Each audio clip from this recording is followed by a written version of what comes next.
Hello everyone, welcome back to my YouTube channel. My name is Krishna Arora. आज का हमारा subject है संस्कृत। आज हम संस्कृत में कारक देखेंगे।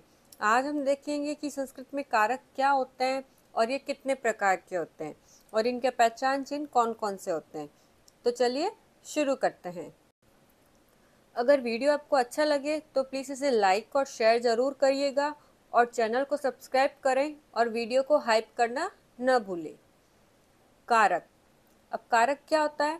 कारक की परिभाषा है क्रियाजनकत्वम कारकम। क्रिया करोति इति कारकम। यानी वाक्यों में जिन जिन शब्दों का क्रिया के साथ सीधा संपर्क रहता है उसे कारक कहते हैं। यानी ऐसे शब्द जिसका सीधा संबंध क्रिया से होता है उसे हम कारक कहते हैं। अब क्रिया क्या होती है? क्रिया का मतलब होता है किसी कार्य को करना। जब हम कोई कार्य करते हैं तो वो क्रिया कहलाती है। तो क्रिया के साथ जिन शब्दों का संबंध होता है उसे हम कारक कहते हैं। जैसे राम पुस्तक पढ़ता है, तो अब जो पढ़ता है वो क्रिया है। अब पुस्तक कौन पढ़ रहा है? राम। राम पुस्तक को पढ़ता है। तब इसमें जो को शब्द आया है उसका सीधा संबंध क्रिया से है। यानी किसको पढ़ रहा है? पुस्तक को पढ़ता है।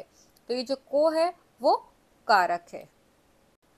अब हम देखते हैं कि कारक कितने प्रकार के होते हैं और इनके पहचान चिन्ह कौन कौन से होते हैं।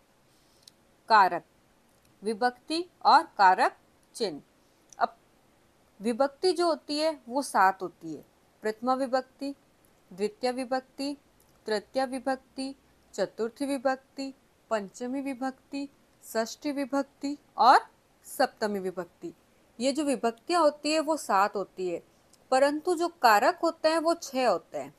इसमें जो षष्ठी विभक्ति होती है उसे कारक नहीं माना गया है। अब कारक कौन कौन से होते हैं? कर्ता कारक, कर्म कारक, करण कारक, संप्रदान कारक, अपादान कारक और जो षष्ठी विभक्ति में होता है संबंध उसे कारक नहीं माना गया है, और अधिकरण कारक। अब हम देखते हैं कि इन कारक चिन्हों के पहचान चिन्ह कौन कौन से होते हैं और इनके साथ कौन सी विभक्ति का प्रयोग किया जाता है। तो सबसे पहला कारक होता है कर्ता कारक। कर्ता कारक के साथ प्रथमा विभक्ति का प्रयोग किया जाता है और उसका पहचान चिन्ह होता है ने। नेक्स्ट है हमारा कर्म कारक। कर्म कारक के साथ द्वितीय विभक्ति का प्रयोग किया जाता है। इसका पहचान चिन्ह है को। हमारा तीसरा कारक है करण कारक। इसके साथ तृतीय विभक्ति का प्रयोग किया जाता है। इसका पहचान चिन्ह है से या द्वारा। यानी से किसी से अटैच होने के लिए होता है ना, पास के लिए, तो से या द्वारा, तब हम करण कारक का प्रयोग करेंगे। हमारा चौथा कारक है संप्रदान कारक। इसके साथ हम चतुर्थी विभक्ति का प्रयोग करते हैं। इसका कारक चिन्ह है के लिए। यानी वाक्य में अगर के लिए शब्द का प्रयोग किया गया है तब हम संप्रदान कारक का प्रयोग करेंगे और चतुर्थी विभक्ति का प्रयोग करेंगे। नेक्स्ट है हमारा अपादान कारक। इसमें हम पंचमी विभक्ति का प्रयोग करते हैं और इसका पहचान चिन्ह है से पृथक। अब यहाँ ध्यान देने योग्य वाली बात यह है कि करण कारक का भी पहचान चिन्ह से या द्वारा है और अपादान कारक का पहचान चिन्ह भी से पृथक है। अब हमें वाक्य में कैसे पता चलेगा कि इसमें हमें तृतीय विभक्ति का प्रयोग करना है या पंचमी विभक्ति का प्रयोग करना है? क्योंकि दोनों का ही कारक चिन्ह तो से है। तो जो पंचमी विभक्ति है वो पृथक, यानी वो किसी चीज से अलग होने का अगर भाव व्यक्त होता है उस वाक्य में, तब हम पंचमी विभक्ति का प्रयोग करते हैं। जैसे पत्ते वृक्ष से गिरते हैं, यानी वृक्ष से पत्ते गिरते हैं। अब जो पत्ते हैं वो वृक्ष से अलग हो रहे हैं, पृथक हो रहे हैं, तब हम यहाँ पे पंचमी विभक्ति का प्रयोग करेंगे। ठीक है। अब हम देखते हैं हमारा लास्ट कारक। हमारा लास्ट कारक है अधिकरण कारक।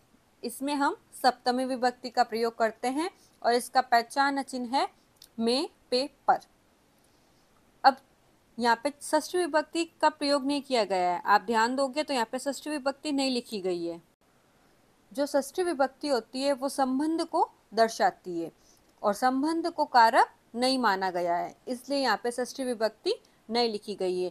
यहाँ पे नीचे नोट में भी लिखा गया है संबंध को कारक नहीं माना गया है। संबंध में षष्ठी विभक्ति शेषार्थ अर्थ में होती है, इसलिए संबंध को कारक नहीं माना गया है। तो ये तो हुआ कि कारक किसे कहते हैं और कौन सी विभक्ति के साथ कौन से कारक का प्रयोग किया जाता है, कारक कितने प्रकार के होते हैं और कारक के चिन्ह कौन कौन से होते हैं। इन सभी कारक के बारे में हम डिटेल में हमारे नेक्स्ट आने वाले वीडियोस में देखेंगे, तो प्लीज़ हमारे साथ बने रहिए। अगर आपने अभी तक चैनल को सब्सक्राइब नहीं किया तो प्लीज़ चैनल को सब्सक्राइब करें और वीडियो को लाइक एंड शेयर करें। Thank you for watching. Like, subscribe and share.